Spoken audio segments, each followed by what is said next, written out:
زبیر Epstein files کے بارے میں بات ہو گئی, اس کو میں آگے بھی ویسے ہم کنیکٹ کریں گے اپنی کانورسیشن کے ساتھ, لیکن ذرا زوم آؤٹ کرتے ہیں اور ایران سے باہر نکلتے ہیں. یار یہ پہلے وہ جو مادورو تھا وینزویلا کا, اس نے بھی رشیا کے اوپر تکیہ کیا ہوا تھا, چائنا اور رشیا پہ, اس کو اٹھا کے لے گیا ٹرمپ. اب کافی حد تک ایران کا بھی تکیہ تھا رشیا اور چائنا پہ. ساتواں بیری بیڑا ثابت ہو رہا ہے ابھی تک رشیا اور چائنا. مطلب دے have no say in global, there is only one super power, کوئی ملٹی پولر ورلڈ نہیں ہے یار. What do you think? ابھی جو بھی جتنی بھی ڈیولپمنٹس ہوئی ہیں وینزویلا میں بھی اور ایران میں بھی, اور پوری جو غزہ کے اندر امریکہ اور اسرائیل جو کچھ کرتے رہے ہیں, ریمپیج پہ ہیں, ریمپیج کے اوپر ہے. تو یہ تو بالکل کلیئر ہے کہ کوئی ملٹی پولر ورلڈ نہیں ہے, یہ یک قطبی دنیا ہے جس کے اندر آج بھی جو طاقت ہے وہ امریکہ کے پاس ہے, اور وہی, اور طاقت کی ایک اپنی نفسیات ہوتی ہیں. طاقتوروں کو یہ بات جو ہے نا وہ بہت بعد میں جا کے سمجھ میں آتی ہے, کیونکہ جس وقت وہ طاقت ہوتی ہے اس وقت یہ کہتے ہیں کہ جو چیز میں طاقت سے حاصل کر سکتا ہوں اس کے لیے میں بات چیت کیوں کروں. ہاں ٹھیک ہے, ہم نے افغانستان کے اندر بھی یہی دیکھا, کہہ رہے تھے بات کر لیں ملام اسامہ بن لادن کے معاملے کے بارے میں, کہ یار جب میں تو طاقت سے حاصل کر سکتا ہوں اس پہ کیوں کر. انہوں نے وہ کیا, پھر بعد میں جا کے مذاکرات بھی کیے, اور 20 سال کے بعد ملک انہیں کے حوالے کر کے ہاں پورے ان کے کر کے چلے گئے. اب اسی طرح یہ بھی جو مادورو کے ساتھ ہوا ہے اپنا وینزویلا کے اندر, اس میں بھی یہی معاملہ ہوا. انہوں نے کہا کہ ہم کیا, کون سا اقوام متحدہ, کون سا انٹرنیشنل لا, انہوں نے اس کو اغوا کیا ہے اور اس کے بعد رکھا. اسی طرح یہ والی جو پوری, مطلب زبیر مجھے ایک چیز سمجھ نہیں آ رہی کہ دنیا میں گوم اگوں کی صورتحال کیوں ہے. مطلب 7 اکتوبر کے بعد سے دنیا میں جتنی کلیئر ڈویژنز ہیں بہت کلیئر ہیں, بہت واضح ہیں. ہماری زندگیوں میں اتنا کلیئر کبھی نہیں تھا. نہیں, کبھی بھی نہیں تھا. یہ ایران کو بھی لے کے کنفیوژن تھی کچھ لوگوں کے دماغ میں پاکستان میں, وہ سب کلیئر کر دی انہوں نے. اپنے خامنائی نے اپنے خون سے جو ہے دھو دیا اس کو, فتح یعنی کہ مبین کر دیا, بالکل بیان کر دیا حق اور باطل کو. جیسے یحییٰ سنوار نے کہا تھا نا کہ غزہ جو ہے وہ ہر منافق کو بے نقاب کرے گا اس امت کے. غزہ نے کیا ہے, غزہ نے یہ بھی غزہ کا ہی تسلسل ہے, یہ بھی غزہ کا ہی تسلسل ہے. دیکھیں اچھا, اور بڑے مزے کی بات دیکھو, آپ نے وہاں پہ غزہ میں جو ہو رہا ہے اس کو جسٹیفائی کیا, یار یہ حماس والے نا پولیٹیکل اسلام ہے, اس سے بادشاہت کو خطرہ ہے, مارو ان کو, یہ بڑے خطرناک لوگ ہیں حماس والے, یہ بردرہڈ کے ساتھ اخوان المسلمون کا ایکسٹینشن ہے, یہ گندے لوگ ہیں, مارو. ٹھیک ہے جی مارو. یہ تو پراپر ڈیموکریسی تھی, یہ الگ سسٹم تھا, نہیں اس کو بھی مارو.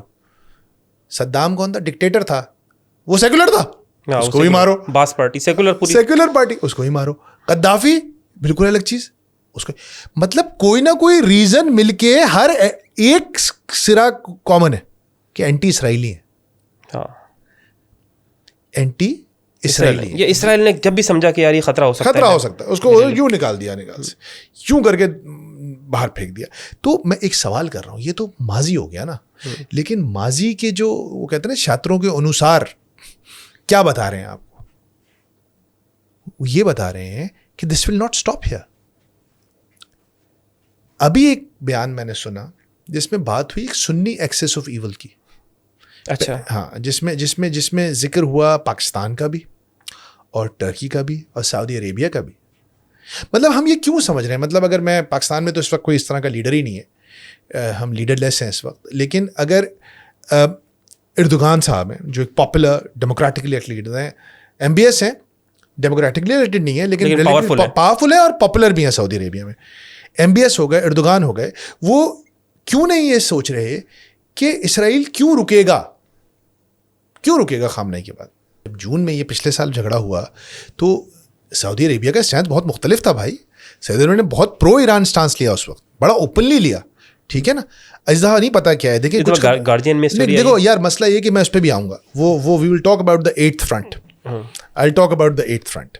لیکن لاسٹ ایئر جو چیز واضح ہے وہ بڑی کلیئر ہے کہ MBS did not support invasion of Afghanistan of Iran openly.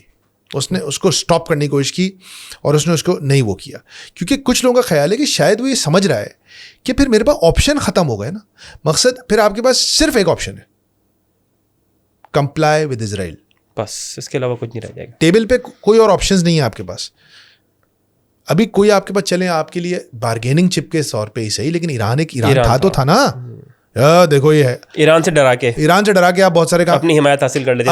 اب آپ وہ بھی ختم ہو گیا. اب why can't you be next, Why can't Turkey be next?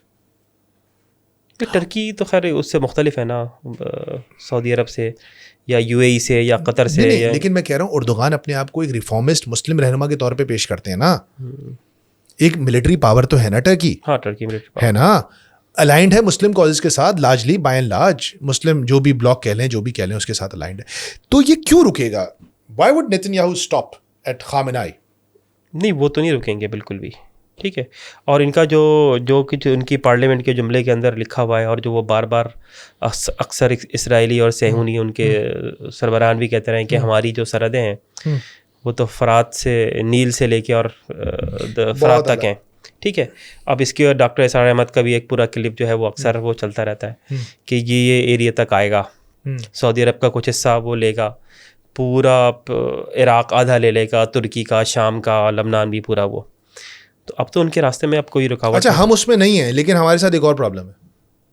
اگر ہم سمجھ رہے ہیں کہ ہم وہ فرات سے لے کے نیل کے پیچ میں, اس میں تو ایران بھی نہیں ہے ویسے, اس میں تو ایران بھی نہیں ہے. حقابی نے تو ابھی انٹرویو بولتے نا کہ اسرائیل چاہے تو جہاں چاہے قبضہ کر لے, کیا مسئلہ ہے اس میں. پھر ابھی وہ CNN نے بھی املاک والے کانسیپٹ سے جوڑ کے ایک اسٹوری کی ہے کہ یہ جو ٹائمنگ ہے ایران پہ حملے کی, یہ اسرائیل کی ایک مقدس چیزوں کے ساتھ الائنڈ ہے. وہ ان کی کوئی پوورم کر کے کوئی ایک چیز پڑھتے ہیں, وہ اس کے اندر کوئی املاک کا کانسیپٹ ہے, اس کے ساتھ الائنڈ ہے یہ. دیکھیں زبیر, اس بارے میں تو آپ بالکل بے فکر ہو جائیں. یہ ایک مذہبی جنگ ہے بھائی صاحب. دس از اے ریلیجس وار. اسرائیل اس کو ایک ریلیجس وار کی طرح ہی لڑ رہا ہے بھائی. یہ کوئی there is no other way around it. یہ ایک مذہبی جنگ ہے. اس مذہبی جنگ, اور مسئلہ یہ کہ آپ اس مذہبی جنگ کا جواب دے رہے ہیں سیکولر طریقوں سے. مسئلہ یہ ہے کہ اس مذہبی جنگ کا جواب اگر مذہبی طریقوں سے آپ دینا چاہتے ہیں تو وہ اللہ نے اور قرآن میں اور اللہ کے نبی نے دیا ہوا ہے آپ کو, لیکن ہم ادھر جا نہیں رہے کیونکہ ہم ڈینائی کر رہے ہیں کہ یہ ایک مذہبی جنگ ہے. اس میں کوئی شک نہیں ہے کہ مسٹر این اور ان کے ہواری اس کو ایک, یہ تو ٹکر کارلسن کہہ رہا ہے, یہ تو ویسٹ کہہ رہا ہے, یہ تو امریکن کامنٹیٹرز کہہ رہے ہیں کہ بھائی, اور وہ ڈر رہے ہیں, کہہ رہے ہیں کہ بھائی مسئلہ یہ ہے کہ یہ تو پھر ہمیں بھی ماریں گے. وہ ٹرمپ وہ کھڑا ہو کے کہہ رہا ہے کہ ہمیں تو رومن سے بھی مسئلہ تھا. نتنیاہو کہہ رہا ہے اور آج کا روم امریکہ ہے. آج کا روم امریکہ ہے. مطلب وہ بہت کلیئر ہے اس بارے میں, اینٹی امریکن اس کے بارے میں, کہ وہ کہتے ہیں کہ یار ٹھیک ہے. تو مطلب آپ میری اور آپ کی بات کر رہے ہیں اور آپ سعودی عرب کے, بھائی they will not even, they will take care of America if they need to. ان کو اگر ان کی بھی خیریت اگر کوئی زیادہ کمپلائی نہیں کیا تو وہ اس کو بھی فکس کریں گے, جس طرح کی گرپ ہے وہاں کے سسٹم پہ. لیکن coming back to the region, Iran کے اندر ایک پرو اسرائیلی گورنمنٹ کا آنا پاکستان کے لیے ایک ایگزسٹینشیل تھریٹ ہے. There are no two ways about it. I think یہ بہت کلیئر سی بات ہے. اس کو مطلب سمجھنے کے لیے کوئی راکٹ سائنٹسٹ ہونے کی ضرورت نہیں ہے آپ کو. نہیں, موساد کا انفلوئنس تو آلریڈی ایران میں اتنا زیادہ ہے نا, لیکن اگر پراپرلی ایز اے ریجیم کوئی ان کا بندہ وہاں آ جاتا ہے, آپ کے لیے مصیبت کھڑی ہو جائے گی. آپ کے لیے یہ ایک بہت ہی مشکل صورتحال کھڑی ہو جائے گی. کیونکہ آپ ایک بات بتائیں مجھے, ایک perceive threat of nuclear weapons کے اوپر ایران کے ساتھ یہ ہو رہا ہے ڈرامہ, آپ کے پاس ہیں بھائی. ہمارے لیے ایک بہت ہی خطرناک سچویشن ہے یہ Zubair. This is a very dangerous situation Pakistan. اور میں بتاؤں, دیر از نو وے, یہ جو بندوبست ہے یہ 17 سیٹوں والا, this is their way out of their depth. اس وقت پاکستان کو ایک پاپولر اینڈ پاورفل گورنمنٹ کی ضرورت ہے. ڈیسیجن میکنگ مضبوط ڈیسیجن میکنگ, پاپولر گورنمنٹ چاہیے, ایک لیڈرشپ چاہیے جس پہ لوگوں کا اعتماد ہو, جس کے ڈیسیجن کو سپورٹ ہو, جس کے ڈیسیجن کو عوام کی سپورٹ حاصل ہو. یہ کیونکہ آپ کی ہر فالٹ لائن کو ہٹ کر رہا ہے. آپ کی نیشنل سیکورٹی دیکھیں, ابھی جو افغانستان میں بھی ہو رہا ہے یہ بھی آپ کی ایک فالٹ لائن ہے. دیکھیں, میں نے ایک چیز نوٹ کی, ہمارا بہت سارے لوگ یہ ایکسپیکٹ کر رہے ہیں کہ پاکستانی عوام افغانستان کو لے کے وہی ریئیکشن دیں جو مودی کے خلاف دیا تھا. نہیں ہو سکتا, نہیں ہوگا نا یار, یہ تھوڑا مشکل ہے نا ہمارے لیے یہ کرنا. اس میں کوئی شک نہیں ہے کہ افغانستان گورنمنٹ جو کرنٹ ہے وہ ہاربر کر رہی ہے ان ایلیمنٹس کو جو پاکستان کو نقصان پہنچا رہے ہیں, جو بہت ہی خوفناک چیز ہے. لیکن یہ بالکل ایسے ہی ہے کہ ایک آپ کا بھائی ہے جو آپ کے ساتھ پوری زندگی گزاری ہے, اب وہ آپ کو حملے کر رہا ہے آپ پہ. وہ جتنا بھی آپ کا دشمن ہو جائے لیکن آپ کے ساتھ وہ سینٹیمنٹ اس کے فوراً نہیں بنتے, آپ کو ٹائم لگتا ہے.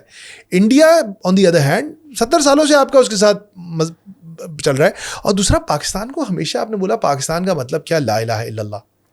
اب پرابلم یہ ہے کہ اس بنیاد کے اوپر ہم افغانستان یا خدا نخواستہ ایران یا کسی بھی مسلم ملک کے ساتھ اگر ہمارا کوئی مسئلہ ہوتا ہے تو ہم اس جذبے کے ساتھ نہیں کر سکتے, نہیں کر پاتے ہم, کیونکہ ہماری پروگرامنگ ایسی نہیں ہوئی ہوئی ہے. اگر آپ انڈیا کے خلاف آپ محاذ آرائی کریں گے تو ہماری قوم متحد ہوگی, لیکن یہی کام اگر آپ افغانستان کے خلاف کریں گے تو ملک تقسیم ہوگا. وہی میں کہہ رہا ہوں نا, میں اسی پہ آ رہا تھا. تو ایک فالٹ لائن وہ ہے کہ یہ افغانستان والی فالٹ لائن ہے آپ کے ملک میں, وہ آپ کے ملک کے رگو پے میں گھوم رہے ہیں افغان ایلیمنٹس, ٹھیک ہے. اور دوسری ایک اور فالٹ لائن ہے یہ Iran, because of the Shia influence. اب آپ فالٹ لائنس پہ فالٹ لائنس آپ کی ہٹ ہو رہی ہیں. How can you not have a government that represents the people? مطلب ہاؤ کین, مطلب ابھی آپ دیکھیں لوگ شیئر کر رہے ہیں, مطلب مجھے تو اتنا, شہباز شریف صاحب جو تعریفیں کر رہے تھے, ابھی آپ دیکھیں کہ کیا ضرورت تھی ہمیں اتنی فلیٹری کرنے کی. مجھے ہر کوئی یہ کہہ رہا ہے کہ نہیں کرتے تو کیا کرتے, ہر کوئی یہ بول رہا ہے نہیں کرتے تو مطلب اگر آپ اتنے انپاپولر نہیں ہوتے اور آپ کو ٹرمپ کا ریسکیو نہیں چاہیے ہوتا تو آپ نہیں کرتے نا. وہ آپ کو دیا کیا اس نے ابھی تک؟ ٹرمپ نے آپ کو کیا, کچھ بھی نہیں دیا بھائی. وہ بہت اچھا کالم ہے خرم حسین کا کہ ہسلر, وہ حاصل کر رہا ہے آپ کو, وہ 2 تعریفیں کرتا ہے پھر اپنا کوئی واردات ڈال دیتا ہے. He is just keeping you busy with his flattery. وہ آپ کی تعریف کر دیتا ہے, آپ اس کی تعریف کر دیتے ہیں. لیکن مسئلہ یہ ہے کہ آپ جن چیزوں میں الائنڈ ہو رہے ہیں بیکاز آف اس کی وجہ سے, وہ چیزیں آپ کے ملک میں ڈسکارڈ اور ڈسرپشن پیدا کر رہی ہیں. اور وہ مجھے یقین ہے کوئی بھی جو لوگ ابھی کر بھی رہے ہیں ان کے بھی آئیڈیالوجیز اس کے ساتھ الائنڈ نہیں ہے. لیکن وہ جو کہتے ہیں نا کمپلجن آف پاور ہوتے ہیں کچھ, وہ مرزا اسلم بھائی کی کتاب ہے کمپلجنز آف پاور. اس وقت کمپلجن آف پاور یہ ہے کہ انہوں نے پاکستان میں ہم نے ایک ان پاپولر گورنمنٹ قائم کی ہوئی ہے جس کا گورنمنٹ کو ایک پاپولر سپورٹ نہیں ہے. تو پھر وہ سند جواز بھی نہیں ہے, بہت کمزور ہے. تو پھر وہ کیا کر رہے ہیں کہ ان کو کہیں سے جواز ڈھونڈنا ہے. تو وہ کہتے ہیں بھائی ٹرمپ نے تعریف کر دی شہباز شریف کی, واہ واہ واہ واہ, اب شہباز شریف اب سیٹیں 17 سے 170 ہو گئی. نہیں سمجھے, واشنگٹن ہمارے ساتھ ہے. اچھا, اس طرح کے جوازات نا پہلے ڈکٹیٹرشپس ڈھونڈتی رہتی تھی کیونکہ وہ انپاپولر ہوتے تھے. تو وہ یہ مسئلہ ہے کہ ابھی آپ نے بظاہر تو ایک ڈیموکریسی قائم کی ہوئی ہے نا, اور اس کے اندر یہ کام نہیں کرے گا آپ کے لیے. So it is extremely important کہ پاکستان کے اندر ایک پاپولر گورنمنٹ ہو جو ان فالٹ لائنس پہ قوم کو پکڑ کے رکھے. یار نہیں ہلنا نہیں ہے, اس پہ دیکھو یہ اس وجہ سے ہو رہا ہے. جب گھر کی لیڈرشپ ہی پاپولر نہیں ہوگی, اس پہ لوگوں کا اعتماد ہی نہیں ہوگا, تو آپ اس کو اتنی بڑی جنگوں, اور دیکھیں آپ انڈیا کی طرح متحد نہیں ہوں گے ایران اور افغانستان کے ساتھ کوئی مسئلہ ہوگا تو. اور ہمارے یہاں اس طرح کی کوئی کوشش اور ارادہ بھی نظر نہیں آتا.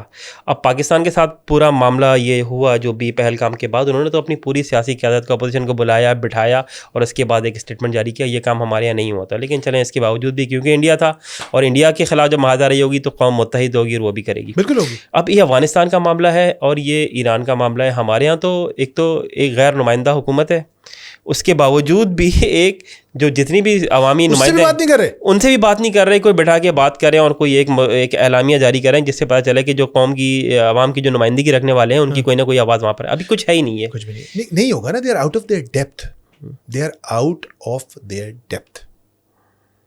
یہ مسئلہ ہے کہ ان کی استعداد نہیں ہے یہ کرنے کی. یہ it is too big for them. Please understand that. خادم اعلیٰ بہت اچھے آدمی ہیں, لیکن جو اس وقت معروضی حالات ہیں اس کے لحاظ سے مشکل ہے حالات ان کے لیے. کسی کے لیے بھی مشکل ہوتے ہیں زبیر, میں پھر کہہ رہا ہوں کسی کے لیے بھی مشکل ہوتے. مطلب آپ اس بات کو نوٹ کریں, اس وقت ایک دن پہلے کون تھا نیتنیاہو کے پاس اس حملے سے ایک دن پہلے؟ نریندر سنگھ مودی جھپیاں ڈال رہا تھا نیتنیاہو کے ساتھ. نیتنیاہو کے پاس کوئی بھی رہنما نہیں آتا ہے گلوبل, پتہ ہے نا آپ کو. دنیا کا واحد آدمی ہے, کوئی نہیں ملنے آتا اس سے. کوئی ملنے نہیں آتا. مودی گیا اس حملے سے ایک دن پہلے گیا. پلان سمجھ میں آ رہا ہے آپ کو کہ بھائی صاحب یہاں لاؤ, ادھر سے بھی دباتے ہیں, افغانستان کو بھی کمپرومائز کر لیا ہے, ادھر سے بھی دباتے ہیں ہم. اب یہ الگ بات ہے کہ پاکستان کتنا پریشر لیتا ہے. لیکن اس وقت پاکستان کے جو بھی لوگ حکمران ہیں انہیں طاقت کی ضرورت ہے. وہ طاقت لیجٹمیسی اور پاپولیرٹی سے ملے گی. یہ تو بالکل طے ہے. وہ طاقت مجھے ڈنڈا مار مار کے آپ نہیں لے سکتے. واشنگٹن کے سارے سے تو اب تو بھول جائیں آپ. اب تو واشنگٹن کے ساتھ الائن ہونا بہت بڑا بوجھ ہے, سیاسی بوجھ ہے, سیاسی قیمت چکانی پڑے گی آپ کو اس کی. سیاسی قیمت تو ان کی کوئی ہے ہی نہیں, لیکن وہ چکانی پڑے گی.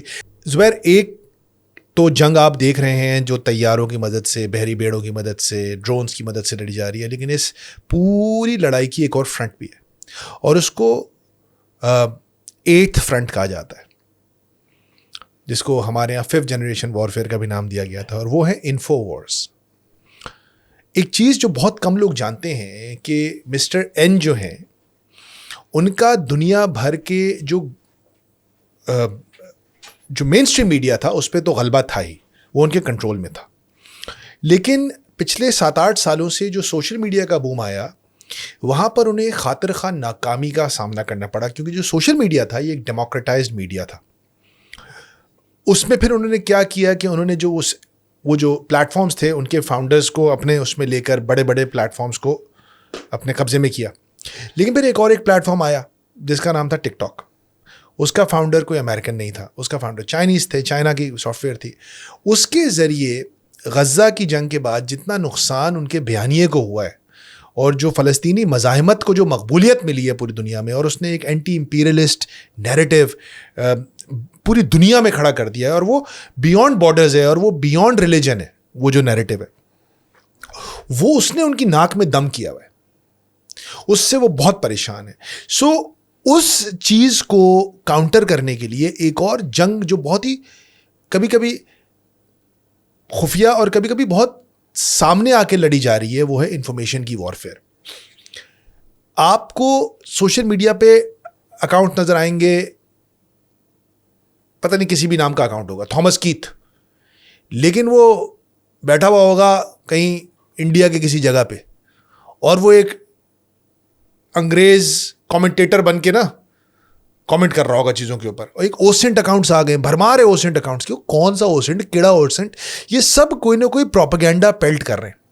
تو اس وقت جہاں سوشل میڈیا کا جو فائدہ تھا نا کہ ڈیموکریٹائزیشن آف کانٹینٹ, وہی اب ایک نقصان میں کنورٹ ہو سکتا ہے کہ آپ کو مس انفارمیشن بھی اسی آسانی کے ساتھ پھیل رہی ہے.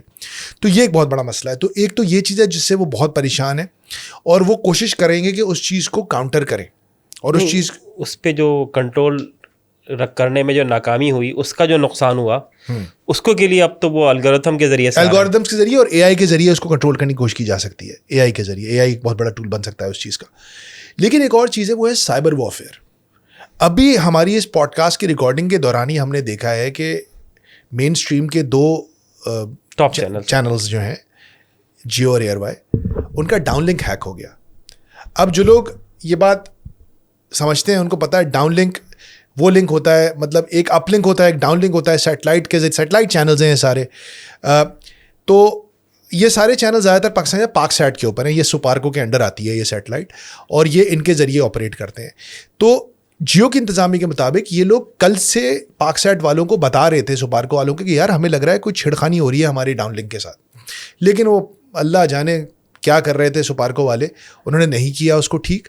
اور اب ہیکرز نے ان کے اس ڈاؤن لنک کو ہیک کیا, اور اس پہ اپنی مرضی کی اس فریکوینسی کو ہیک کیا, اور اس پہ اپنا پیغام نشر کر دیا انہوں نے. اور وہ دنیا بھر میں جہاں جہاں جیو اس لنک سے چل رہا تھا اس پہ کیا, اور پیک پرائم ٹائم میں کیا, 9 بجے کیا گیا ہے. اب یہ آپ کے جو دشمن ہیں ان کو ذرا فگر آؤٹ کر لیتے ہیں. اس میں آپ کے 2-3 اس وقت, ایک تو آپ کا بالکل کرنٹ ایک دشمن بنا ہوا ہے افغان طالبان. میرے خیال سے ان کے پاس ایک کیپیسٹی نہیں ہے یہ کرنے کی, بڑا مشکل ہے وہ ایسا کوئی کام کر سکے. اس کے بعد آپ کے پاس بچتے ہیں 2 اور لوگ جو میں پہلے بھی کہہ رہا تھا, وہ جو ابھی گلے ملے تھے کچھ دن پہلے ایک دوسرے سے تل ابیب میں. ہاں تل ابیب میں. وہ ان دونوں کے پاس یہ کیپیسٹی اور کیپیبلٹی ہے کہ وہ اس لیول کی کارروائی کر سکیں. لیکن یہ تو خیر بہت ہی بلیٹنٹ ہے نا کہ ہیک کر کے کیا گیا اور نظر آ گیا اور ایک میسج ڈسپلے کر دیا. لیکن اس سے بہت زیادہ سٹل, اس سے بہت زیادہ لطیف کارروائیاں ہوں گی. ہو سکتا ہے آپ کے جانے پہچانے لوگوں کی طرف سے کچھ ایسے نیریٹیوز پیلٹ کیے جانے لگیں. اور یہ ٹائی ان کرتا ہے اس بات کے ساتھ جو میں اب کرنے والا ہوں. It's a very tough situation,